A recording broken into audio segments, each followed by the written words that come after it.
नमस्कार दोस्तों, मैं परम कुमार एक बार पुनः आप सबका स्वागत करता हूं आपके अपने YouTube channel history talk bye परम में।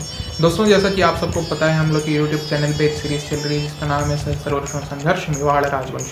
तो आज की इस सीरीज में, आज के इस एपिसोड में हम लोग चर्चा करने वाले हैं महाराणा हमीर सिंह के बारे में। महाराणा हमीर सिंह भारत के इतिहास के उन प्रथम शासकों में से एक हैं जिन्होंने दिल्ली सल्तनत का झूठ, जो हम लोग को बताया जाता है कि इतनी बड़ी दिल्ली सल्तनत थी, पूरे भारत में उसका शासन था, उसने ये किया, उसने फलाना किया, उसने ठिकाना किया, ये झूठ जो था दिल्ली सल्तनत का, वो महाराणा हमीर सिंह ने पूरे भारतीय इतिहास में सबके सामने लाया है। महाराणा हमीर सिंह वो शासक हैं क्योंकि महाराणा हमीर सिंह ने अपने समय के दिल्ली सल्तनत के शासक को महीनों महीनों तक अपने चित्तौड़ के जेल में, चित्तौड़ के कारागार में बंदी बना के रखा और उसके साथ एक कुत्ते जैसा व्यवहार किया। जैसे लोग एक बंदी कुत्ते के साथ व्यवहार करते हैं, वैसा व्यवहार किया उन्होंने उसके साथ। ऐसा था दिल्ली सल्तनत का महान शासक। हम लोग उसी के बारे में आज वीडियो में जानेंगे। सबसे पहले हम लोग जान लेते हैं, मैंने पिछले वीडियो में बताया था महाराणा का मतलब क्या होता है ना। तो मैंने ये सवाल पूछा था कि महाराणा का मतलब क्या होता है, आप लोग को पता है कि नहीं? तो चलिए मैं बताता हूँ। महाराणा एक संस्कृत का शब्द है जिसका मतलब होता है रणों का महाराज, यानी युद्धों में, हर युद्ध में जो विजय प्राप्त करे, हर युद्ध का जो राजा हो, हर युद्ध में जो महाराजा की तरह विजयी हो, वो महाराणा कहलाता है। ये टाइटल, ये सम्मान, ये पद महाराणा हमीर सिंह को जब उन्होंने सिंघौली के युद्ध में तथाकथित दिल्ली सल्तनत के शासक मोहम्मद बिन तुगलक को बुरी तरीके से परास्त किया था, तो अन्य भारत के शासकों ने, मैं कहूँ कि अन्य भारतीय हिंदू शासकों ने महाराणा हमीर सिंह के सम्मान में उनको ये महाराणा का टाइटल दिया कि आप ये टाइटल लगाएं अपने नाम के आगे। और इसके बाद से अन्य जितने भी आगे महाराणा आते हैं मेवाड़ में, चाहे वो महाराणा मोक्कल हो, महाराणा रायमल हो, महाराणा कुंभा सांगा, महाराणा उदय सिंह द्वितीय, महाराणा प्रताप, राज सिंह, अमर सिंह, करण सिंह, जगत सिंह, सब ने लगाया। और आज तक जो मेवाड़ के तत्कालीन संरक्षक हैं आज के समय के, अरविंद सिंह जी, वो भी अपने नाम के आगे ये महाराणा का टाइटल लगाते हैं। तो ये तो कहानी थी महाराणा की। अब हम लोग जान लेते हैं कि चित्तौड़ जब अलाउद्दीन खिलजी ने जीत लिया तो क्या हुआ। चित्तौड़ जीतने के पश्चात, और जब उसको पता चला कि मेवाड़ का जो एक उत्तराधिकारी है रावल राजा रतन सिंह का छोटा पुत्र, वो अभी भी जीवित है, तो इस वजह से ये जो अलाउद्दीन खिलजी था एकदम बौखला गया, पागल हो गया, और इसने 15 दिन तक चित्तौड़ का भयंकर विनाश किया। चित्तौड़ में उपस्थित बहुत से जैन मंदिरों को इसने ध्वस्त कर दिया, हिंदू मंदिरों को ध्वस्त कर दिया। कई लोगों का मानना है हिंदू मंदिरों को तो इसने जला ही दिया, जैन मंदिरों को तब भी इसने केवल ध्वस्त किया। बहुत से हिंदू मंदिर थे जिसको इसने निश्तो नाबूद कर दिया, मतलब उनके अवशेष तक ना मिले आज के समय में, ऐसा उसने इतना भयंकर विध्वंस किया चित्तौड़ का 15 दिनों तक। और उसके बाद अपने पुत्र खिजरा खान को उसने चित्तौड़गढ़ का जागीरदार बना दिया, और इस खिजरा खान ने चित्तौड़गढ़ का नाम बदल के खिजराबाद कर दिया। ये हुआ। अब उधर करण सिंह, जो कि रावल राजा रतन सिंह के सबसे छोटा पुत्र थे, जिनको रावल राजा रतन सिंह ने युद्ध के पूर्व चित्तौड़ से केलवाड़ा भेज दिया था, वो पुनः अपने दोनों पुत्रों राहप और महप के साथ एक सेना का निर्माण करते हैं और चित्तौड़ पे आक्रमण करते हैं चित्तौड़ जीतने के लिए। परंतु उनको इसमें सफलता नहीं मिलती है और उनकी युद्ध में मृत्यु हो जाती है। करण सिंह की ही 9वीं पीढ़ी में कुछ समय पश्चात भुवन सिंह होते हैं। भुवन सिंह अपने बेटे अरी सिंह और अजय सिंह के साथ चित्तौड़गढ़ पे एक बार पुनः आक्रमण करते हैं और वो चित्तौड़गढ़ को विजय कर लेते हैं। ये बात है सन 1312 की, जब 1312 में 9 साल पश्चात वापस राजपूतों का अधिकार हो जाता है चित्तौड़गढ़ पे। परंतु ये अधिकार बहुत अधिक समय तक टिक नहीं पाता है, क्योंकि इसी समय दिल्ली में भी सत्ता परिवर्तन होता है और सत्ता खिलजियों से तुगलकों के पास चली जाती है। और जो ये मोहम्मद बिन तुगलक रहता है, ये चित्तौड़गढ़ पे आक्रमण कर देता है और चित्तौड़गढ़ की रक्षा में अरी सिंह अपने पिता भुवन सिंह के साथ युद्ध में लड़ते लड़ते वीरगति को माफ़ करिएगा, बहुत मैंने कुछ थोड़ा गलत बोल दिया। जो ये भुवन सिंह है ना, ये अरी सिंह और अजय सिंह के दादाजी थे। इनके पिता का नाम था लक्ष्मण सिंह। मेरे को माफ़ करिएगा, मैंने क्योंकि बोला वीडियो में अभी कि भुवन सिंह अपने पुत्रों अरी सिंह और अजय सिंह के साथ मिलकर चित्तौड़गढ़ जीता था। भुवन सिंह अपने पुत्र लक्ष्मण सिंह के साथ मिलकर उन्होंने चित्तौड़गढ़ जीता था। और जब थोड़े समय पश्चात युद्ध में कुछ उनको चोटें लगी थी भुवन सिंह को, जिनसे को कुछ अंदरूनी चोटें लगी थी। कुछ समय पश्चात चित्तौड़ जीतने की उनकी मृत्यु हो जाती है और वो अपने पुत्र लक्ष्मण सिंह को राजा बनाते हैं। और लक्ष्मण सिंह के जो दो पुत्र रहते हैं, अरी सिंह और अजय सिंह, ये लक्ष्मण सिंह जी के साथ लड़ते हुए मोहम्मद बिन तुगलक के खिलाफ वीर गति को प्राप्त होते हैं। अजय सिंह जी इस युद्ध में बच जाते हैं और वो भागकर केलवाड़ा जाते हैं। अब कुछ एक रोचक बात मैं आपको बताना चाहूँगा। इस युद्ध के पूर्व जब लक्ष्मण सिंह राजा बनते हैं और मोहम्मद बिन तुगलक अभी चित्तौड़ पे आक्रमण नहीं किया था, अरी सिंह जो थे वो एक बार शिकार पे गए थे। तो वो जब शिकार पे गए थे तो एक जंगली सुअर जो था वो एक खेत में घुस गया। तो वो जब जंगली सुअर खेत में घुसता है तो उसके पीछे अरी सिंह भी उस खेत में घुसना चाहते हैं, पर उनको एक भीलनी रोक लेती है कि ये खेत मेरे हैं, आप इसमें अपने घोड़े के साथ घुसेंगे तो पूरी खेती का सफाया हो जाएगा। तो वो बोलते हैं मेरे को तो वो सुअर चाहिए, उसने बहुत विध्वंस बचाया है और मेरे को उसको मारना है। तो वो जो भीलनी रहती है उसका नाम रहता है चंदा। वो बोलती है कि ठीक है, आप यहीं रुकिए, आपके लिए मैं वो सुअर मार के लाती हूँ। और वो जो भीलनी चंदा रहती है वो सुअर को मार के इनके पास ले आती है, अरी सिंह के पास। अरी सिंह ये देख के काफ़ी चौंक जाते हैं। फिर वो जो चंदा राजपूत रहती है, चंदा लड़की, वो भी राजपूत भीलनी रहती है, वो उनको बोलती है कि आप आज मेरे ही घर में मेरे पिताजी के साथ विश्राम करिए। और ये जाते हैं अरी सिंह जी चंदा के साथ और ये देखते हैं कि भाई ये जो चंदा है ये थोड़ी बलशाली स्त्री है, क्योंकि ये एक साथ दो बैलों को खींच ले रही है, सर पे मटका भी रखा है, इसने अभी मेरे सामने सुअर भी मार दिया, तो अगर मेरा पुत्र होता है इससे तो वो अत्यंत ही बलशाली होगा। ये सोचा अरी सिंह ने।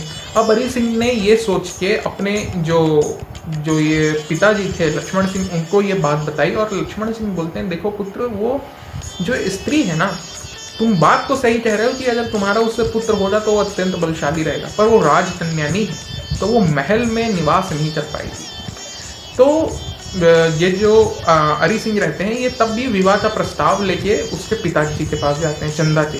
वो भी राजपूत रहती है, तो चंदा के पिताजी हाँ बोल देते हैं और चंदा को वो बताते हैं कि भाई देखो ऐसी ऐसी बातें हैं कि तुम महल में नहीं रह सकती, पर जो एक रानी वाले सुख तुमको एक मिलने चाहिए वो सब हम तुम्हारे ही गृह निवास पे तुमको उपलब्ध करवा देंगे। और इस तरीके से अरी सिंह उस चंदा नाम की भीलनी से शादी कर लेते हैं और इनसे इनका एक पुत्र होता है 1313 में, जिसका नाम रहता है हमीर सिंह।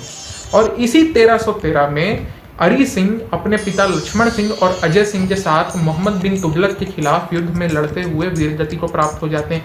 अजय सिंह जो कि अरी सिंह के छोटे भाई थे वो इस युद्ध में बच जाते हैं और वो भागकर केलवाड़ा आते हैं। ये जो विवाह था, क्योंकि ये एक राजकन्या से नहीं हुआ था तो इसको गुप्त रखा गया था, पर अब ये एक ऐसा समय था जहाँ पे इस बात को सबके सामने लाना बहुत आवश्यक था। तो ये जो मेवाड़ के कुछ सामंत रहते हैं, ये लक्ष्मण सिंह के जो छोटे पुत्र रहते हैं अजय सिंह, उनको इसके बारे में बता देते हैं कि भाई आपके बड़े भाई ने ऐसा ऐसा एक विवाह किया था और उनसे उनका एक पुत्र भी है जिसका नाम हमीर सिंह है। अब ये जो रहते हैं अजय सिंह, ये हमीर सिंह को और उनकी माता चंदा को उनके गांव से बुला लेते हैं और उनका जो हमीर सिंह रहते हैं उनका एक राजपूत क्षत्रिय की तरह पालन पोषण करते हैं अजय सिंह, और उनको एक वीर योद्धा बनाते हैं। और परंतु क्योंकि चित्तौड़ का राज तो अब छिन चुका था, तो जो ये अजय सिंह जी थे ये पूरे मेवाड़ का, देखिए केवल चित्तौड़ छिना था, मेवाड़ पे आधिपत्य नहीं हुआ था दिल्ली सल्तनत का। जो चित्तौड़ की राजधानी उस समय थी मेवाड़ की, वो इन लोग के पास चली गई थी। केलवाड़ा को नई राजधानी बना के मेवाड़ को संचालित किया जा रहा था।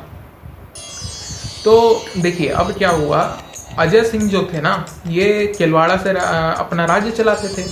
केलवाड़ा के आसपास के जंगलों में जो जनजातियों का मुखिया था मुंजा, उससे अजय सिंह को कई बार चुनौतियां मिलती रहती थी, पर अजय सिंह भी थोड़े वृद्ध हो चले थे तो वो उसकी चुनौतियों का सामना नहीं कर पाते थे। सन 1326 ईस्वी, मात्र 13 वर्ष की आयु में हमीर सिंह ने अपने पहली बार शूरवीरता का प्रमाण दे दिया और उन्होंने ये सिद्ध कर दिया कि वो उसी गोहिल वंश से आते हैं जिसमें रावल खुमाण, जय रावल, जैत्र सिंह, बप्पा रावल, रावल समर सिंह, रावल तेज सिंह जैसे शूरवीर योद्धाओं ने जन्म लिया है। उन्होंने साबित कर दिया कि उनकी रगों में भी उनके दादा लक्ष्मण सिंह, उनके परदादा भुवान सिंह और रतन सिंह जैसे शूरवीर योद्धाओं का रक्त बह रहा है। उन्होंने मात्र 13 वर्ष की आयु में मुंजा भील, जो कि जनजातियों का राजा था, उसको युद्ध के लिए ललकार दिए और युद्ध में उसका कटा हुआ सर भाले की नोक पे लटका के अपने चाचा अजय सिंह के पैरों में रख दिया। अजय सिंह समझ गए कि जो ये हैं हमीर सिंह, ये मेवाड़ के असली उत्तराधिकारी हैं। अजय सिंह ने ये बात सोच के अपने दोनों पुत्र सज्जन सिंह और क्षेम सिंह को मेवाड़ से जाने का आदेश दिया। उन्होंने बोला तुम लोग मेवाड़ के बाहर जाके अपना राज्य बसाओ। यहाँ पे हमें ये प्रमाण मिलता है कि किस प्रकार से अजय सिंह ने अपना पुत्र मोह त्याग के अपने भाई के बेटे को मेवाड़ का उत्तराधिकारी बनाया। और ये निर्णय भारत के लिए आने वाले समय में भविष्य काल के लिए बहुत ही निर्णायक रूप से सिद्ध साबित हुआ, क्योंकि सज्जन सिंह जो कि अजय सिंह जी के छोटे पुत्र थे, इन्होंने दक्षिण में जाके सतारा राज्य की स्थापना की और इन्हीं की वंश में आगे जाके छत्रपति शिवाजी महाराज का जन्म हुआ। जी हाँ दोस्तों, छत्रपति शिवाजी भी गुहिल वंशी थे। इसके बारे में हम लोग एक अलग से डिटेल्ड वीडियो बनाएंगे और उसमें आपको इसके बारे में बताएंगे। तो इस तरीके से मात्र 13 वर्ष की आयु में महाराणा हमीर सिंह मेवाड़ के नए राजा बनते हैं। अब जब हमीर सिंह नए राजा बन गए तो उनके सामने कुछ कठिनाइयां थी। पहली कठिनाई तो थी चित्तौड़ विजय, और चित्तौड़ विजय का सबसे बड़ा कांटा था मोहम्मद बिन तुगलक का राजपूती सेवक जालौर का सोनगढ़ा राजा मालदेव सिंह चौहान, जो कि चित्तौड़ का नया जागीरदार था। यूं तो राजपूत था, पर उसके मन में भी लालच था मेवाड़ का। वो चित्तौड़ से प्रसन्न नहीं था, उसको पूरा मेवाड़ पे अधिकार चाहिए था, परंतु पूरे मेवाड़ पे अधिकार इतना आसान भी नहीं था। उधर हमीर सिंह लगातार बहुत सालों तक चित्तौड़ विजय के प्रयास करते रहे, पर उनको कभी भी इसमें सफलता नहीं मिली। तो वो एक बार निराश होकर गुजरात की तरफ अपना पूरा राजपाट केलवाड़ा का प्रदेश छोड़ के, मेवाड़ का राज छोड़ के चले जाते हैं गुजरात की तरफ। वहाँ पे उनको बावड़ी देवी मिलती हैं। बावड़ी देवी के सामने वो अपनी प्रार्थना, अपनी जो चिंता रहते हैं वो व्यक्त करते हैं। बावड़ी देवी बोलती हैं, पुत्र तुम जाओ, तुम वापस मेवाड़ जाओ, वहाँ पे तुम अपना शासन स्थापित करो और तुम चिंता मत करो, मैं अपने छोटे भाई बुक्का को, जिसका कई जगह बारू भी नाम आता है, बारू को 500 घुड़सवारों के साथ भेजूंगी और तुमको जल्दी ही एक विवाह प्रस्ताव आएगा, तुम बस उसको मना मत करना। वापस आ जाते हैं हमीर सिंह केलवाड़ा और कुछ ही दिनों बाद बावड़ी देवी का छोटा भाई 500 घुड़सवारों के साथ आता है और महाराणा हमीर सिंह उस 500 घोड़ों की सेना को अपनी सेना में शामिल कर लेते हैं। और कुछ ही समय पश्चात जो मालदेव सिंह चौहान थे, सोनगढ़ा राजपूत, वो पूरे मेवाड़ को जीतने की इच्छा से महाराणा हमीर सिंह के पास अपनी बेटी की विवाह का प्रस्ताव भिजवा देते हैं। अब हमीर सिंह चाहते तो मना कर सकते थे, क्योंकि एक स्वाभिमानी राजपूत कभी भी ये विवाह प्रस्ताव स्वीकार नहीं करता, जो कि उनके महल में रह के उन्हीं को उनके महल में घर जमाई होने का न्योता दे रहे हैं। परंतु उन्होंने इस मौके का फायदा उठाया और उन्होंने हाँ बोल दी विवाह के लिए। विवाह होता है सोनगढ़ा राजपूत राजकुमारी से। पहली ही रात विवाह के सोनगढ़ा राजकुमारी को हमीर सिंह से प्यार हो जाता है और वो हमीर सिंह को बोलती हैं कि आप दहेज में मेरे पिताजी का एक नौकर है, उसको मांग लीजिए, आपकी काफ़ी मदद मिलेगी। तो हमीर सिंह वैसे ही करते हैं। हमीर सिंह मालदेव चौहान के प्रिय नौकर को मांग लेते हैं। अब वो जो नौकर रहता है वो हमीर सिंह को राय देता है कि आप जाइए शिकार पे, है ना, ये जो जालौर में है, ये सोनगढ़ा जी तो मालदेव सिंह सोनगढ़ा तो जालौर में है, आप जाइए शिकार पे और आप रात को चित्तौड़ पे आक्रमण कर दीजिए अपने 500 घुड़सवारों के साथ। मैं किले के अंदर पूरा दरवाजा खोल के रखूंगा। और हमीर सिंह इसी प्लान को अपनाते हैं। वो शिकार पे जाते हैं। रात को जो वो नौकर रहता है मालदेव सिंह सोनगढ़ा का, वो चित्तौड़गढ़ के द्वार खोल देता है। महाराणा हमीर सिंह अपनी पूरी सेना के साथ चित्तौड़गढ़ में प्रवेश कर जाते हैं और चित्तौड़ पे अधिकार कर लेते हैं। ये खबर जब पता चलती है मालदेव सिंह सोनगढ़ा को, तो वो दिल्ली जाता है जालौर से, और दिल्ली से मोहम्मद बिन तुगलक को लेके सिंघौली के रास्ते से मेवाड़ की पूर्वी घाटियों से होते हुए चित्तौड़ पे आक्रमण की योजना बनाता है। उधर जब राजपूतों को इस बात की जानकारी मिलती है कि चित्तौड़ पे वापस एक बार हिंदवी ध्वज लहरा चुका है, तो वो सब महाराणा हमीर सिंह के नेतृत्व में सिंघौली में युद्ध करने के लिए प्रस्थान करते हैं और 30,000 की सेना के साथ महाराणा हमीर सिंह सन 1336 ईस्वी में सिंघौली में मोहम्मद बिन तुगलक के साथ युद्ध करते हैं। अपनी से दुगनी विशाल सेना को वो सिंघौली में पराजित भी कर देते हैं और सन 1336 ईस्वी में सिंघौली के युद्ध में मोहम्मद बिन तुगलक को परास्त करने के पश्चात